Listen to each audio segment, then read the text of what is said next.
चलिए नमस्कार। आज हम जानेंगे कि सरकारी नौकरी के योग किस प्रकार से बनते हैं हमारी कुंडली में। सबसे पहले कुंडली में सरकारी नौकरी के योग के लिए हमें ये देखना पड़ेगा कि हमारा व्ययेश कहाँ पर बैठा हुआ है।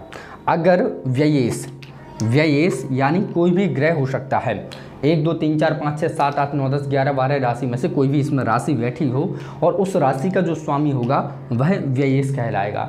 यानी मान लो यहाँ पर 2 नंबर की राशि है तो शुक्र जो ग्रह है, शुक्र ग्रह व्ययेश कहलाएगा। ठीक है, शुक्र को व्ययेश मान करके हमें चलना पड़ेगा।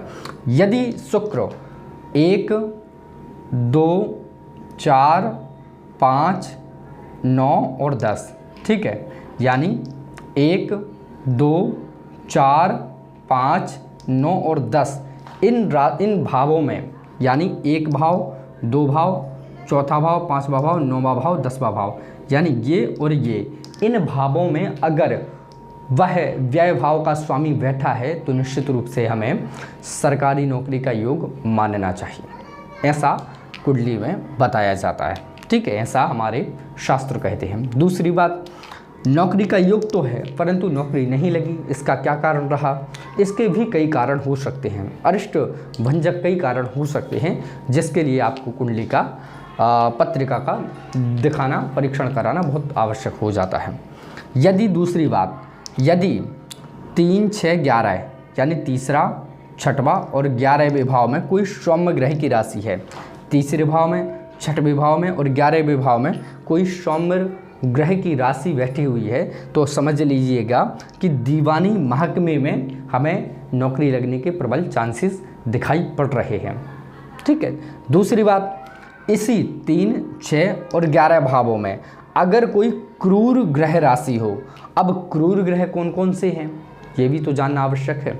तो क्रूर ग्रह हमारे होते हैं रवि यानी सूर्य, मंगल, शनि और राहु। ये 4 ग्रहों को मुख्य रूप से क्रूर ग्रह की संज्ञा दी गई है। ठीक है, तो रवि यानी सूर्य, मंगल, शनि और राहु, अगर ये ग्रह क्रूर ग्रह राशि इन तीसरे, छठवें और 11वें भाव में बैठी हुई है और उन भावों में अगर उन्हीं का स्वामी किसी न किसी भाव में, यानी तीसरे, छठवें और 11वें भाव का स्वामी किसी न किसी भाव में, अगर 11वें भाव में दूसरे नंबर की राशि है तो शुक्र बैठा हुआ है। छठवें भाव में यदि कोई भी राशि, मान लो 12वें नंबर की राशि है तो 11वें नंबर के भाव में यदि रवि बैठा हुआ है तो रवि की राशि 5वें नंबर की राशि होनी चाहिए। छठवें नंबर के भाव में यदि मंगल बैठा हुआ है तो 1 नंबर की राशि या 8 नंबर की राशि होनी चाहिए। तीसरे भाव में यदि केतु बैठा हुआ है तो हमें उसकी राशि को जानना चाहिए। तो समझ लीजिएगा कि उन राशि में से उन्हीं राशि का स्वामी भी एक ना एक इन तीनों ग्रहों में से एक ना एक ग्रह में, एक ना एक भाव में बैठा होना चाहिए। तो समझ लीजिएगी कि हमें पुलिस अफसर बनने के प्रबल योग दिखाई पड़ रहे हैं।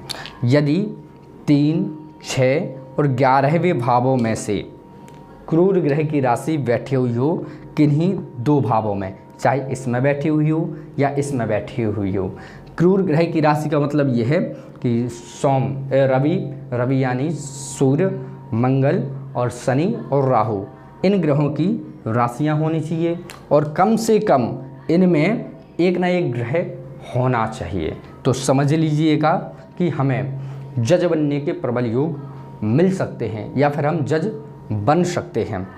दूसरी बात, 3 6 और 11 भावों में यदि उच्च ग्रह राशि बैठी हुई है, तीसरे, छठवें और 11वें भाव में यदि उच्च ग्रह राशि बैठी हुई है। अब उच्च ग्रह राशि कैसे मानना चाहिए? तो यदि यहाँ पर सूर्य बैठा हुआ है तो पहले नंबर की राशि में होना चाहिए, मेष राशि में होना चाहिए, तो उच्च राशि जानना चाहिए। यदि यहाँ पर मंगल बैठा हुआ है तो यहाँ पर हमारे लिए उच्च राशि, दशम राशि यानी मकर राशि जानना चाहिए। अगर इन तीनों भावों में से कोई राशि है वो उनमें उच्च ग्रह बैठा हुआ है, सूर्य, मंगल, शनि या फिर राहु, इनमें से किसी भी भाव में उच्च ग्रह बैठा हुआ है अपनी राशि में, तो समझ लीजिएगा कि उसे मजिस्ट्रेट जैसी नौकरी के प्रबल योग देखने को प्राप्त हो सकते हैं। ये हमारी सरकारी नौकरी के योग मिल रहे हैं। सामान्यतया सरकारी नौकरी के लिए मुख्य रूप से हमें ये व्ययस को देखना चाहिए। छोटी मोटी सरकारी नौकरी किस प्रकार से लगे तो हमें ये देखना चाहिए कि पहले, दूसरे, चौथे, पाँचवें, 9वें और 10वें भाव में यदि व्यय भाव का स्वामी बैठा हुआ है, वह अपने घर में बैठा है या फिर लग्न में बैठा है या पंचम भाव में बैठा है या नवम भाव में या फिर 10वें भाव में, ठीक है, तो समझ लीजिएगा कि हमारी नौकरी लगने के योग बन रहे हैं और हमें नौकरी प्राप्त हो सकती है।